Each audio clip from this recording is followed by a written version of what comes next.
Days after MOS Minority Affairs Mukhtar Abbas Naqvi said that those who eat beef should go to Pakistan, Minister of State for Home Kiran Rijiju was hit back, in fact has hit back at his colleague. In an interview to a newspaper, the MP from Arunachal Pradesh said that he eats beef and even challenged anyone to try and stop him.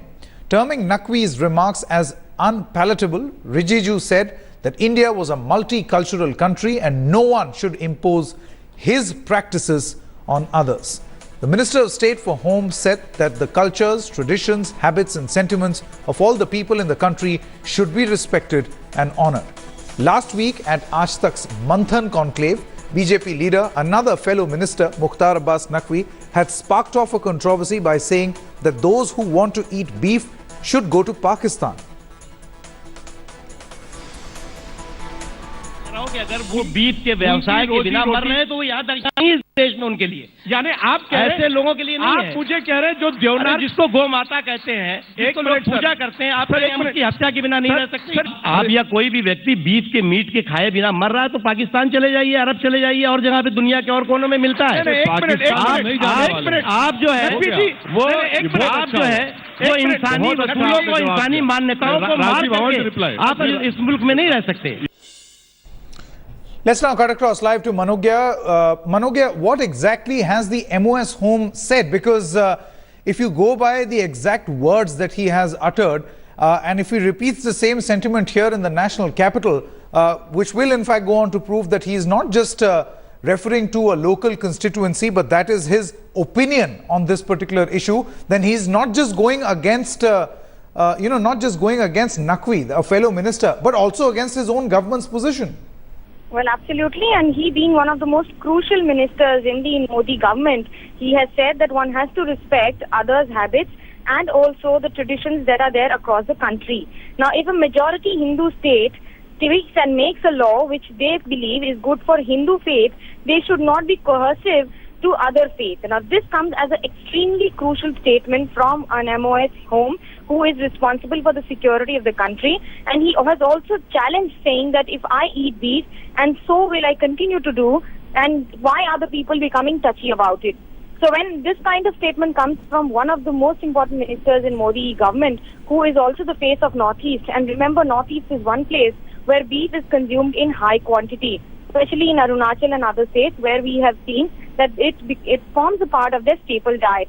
In that case, if he does not echo the sentiment of the people, he might be in trouble on whether this is a double standard of the government of one minister uttering something and the other uttering something in his own constituency. If this was the case, why he avoided such statements and such comments in Delhi? Why is he commenting in his own constituency? Why didn't he go ahead and, of course, express his displeasure over the statement in Delhi? Now, we'll try getting in touch with Mr. Rijiju also, Manogya, and perhaps ask this question. This is exactly the sentiment that a lot of people have concerns about, because if this is his view in Arunachal Pradesh, will he echo the same sentiment here in Delhi? After all, this issue has been a subject matter of debate for many, many months now. Why did Rijiju choose not Delhi, but Arunachal Pradesh to address this particular concern, and that too in such strong words?